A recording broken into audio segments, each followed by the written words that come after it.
श्री राधे राधे सभी को। तो आप सभी का स्वागत है एक नए ब्लॉग में। और मिलवाती हूँ अपने पतिदेव से। लग रहे हैं अपने वाहन की सफाई करने के लिए। क्यों ना करें, क्योंकि भैया वो हर परिस्थिति में साथ भी तो देती है। यहाँ तक कि कई बार हमारा चारा वगैरह भी आजकल जो है वो सरसों आई है आज सुबह, तो वो इसी से आई थी। और गौरी माँ कह रही हाँ हाँ करनी चाहिए, अपने वाहन की सवारी तो वो अपने वाहन की सफाई तो जरूर करनी चाहिए।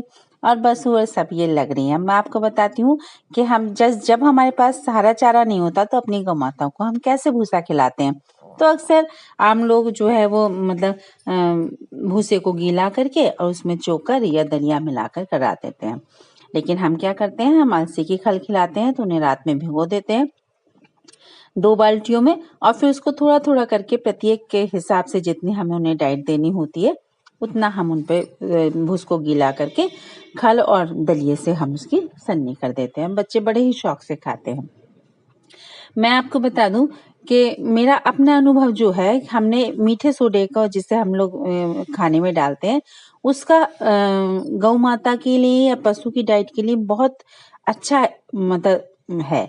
यदि हमने खुद अनुभव किया है कि जैसे मतलब थनैला वगैरह ये रोग होते हैं, यदि पशु की डाइट के अनुसार दूसरे दिन उसे सोडा दिया जाए तो वो ऐसी दिक्कत ही नहीं आती, क्योंकि उसका पीएच लेवल जो है वो सही रहता है और पशु भी हमारा स्वस्थ रहता है। और हमें किसी तरह की तो मतलब जो पशुपालक हैं उन्हें जो नुकसान होता है कि हाँ मतलब दूध वगैरह जब थनैला हो जाता है तो उसमें बीमारी में भी बहुत लगता है और दूध का भी नुकसान होता है।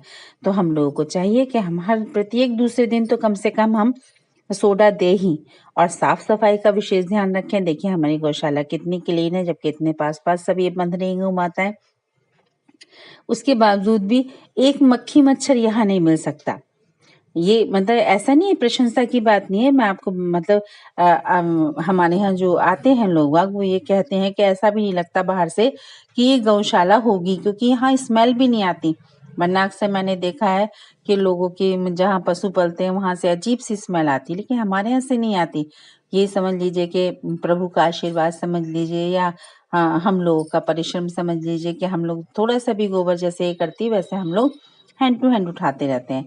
और तनु के पापा भाई मतलब इनकी सेवा में ही रहते हैं। मैं तो कॉलेज चली जाती हूँ, अधिकतर शाम को ही मैं इनके साथ समय बिता पाती हूँ। लेकिन पूरा दिन ये लोग, खास तौर से तनु के पापा, बहुत इनकी केयर करते हैं। और मैंने आपको बताया फिर ये हमारा चिंटू चटोरा है, स्ट्रीट डॉग है। और मैं कॉलेज जाने की तैयारी कर रही हूँ और मेरा बच्चा आ गया और मतलब क्या ही करे कि इतना प्रेम करता है। मतलब ये लोग इंसानों से ज्यादा प्रेम करते हैं कि आप इन्हें यदि थोड़ा सा देंगे तो ये आपको बहुत सारा देंगे। कौन कह देगा कि ये हमारा पालतू नहीं है, लेकिन ये स्ट्रीट डॉग है जो हमसे मतलब अपना मन होता है जब आ जाता है, जब मन होता है चला जाता है। ऐसा नहीं, हम इसे नहला भी देते हैं। हमने वीडियो डाली है अपने चैनल पर, आप लोग उसे देखिएगा। यदि नए होंगे तो आपको हमारे चैनल को लाइक कीजिए, सब्सक्राइब कीजिए, शेयर कीजिए। इसी तरह की जो है जानकारी प्राप्त करने के लिए पशुओं के लिए। और देखिए मैं अपनी चिड़ियों के लिए दाना लाई हूँ तो चिंटू चटोरा कह रहा मुझे भी दो।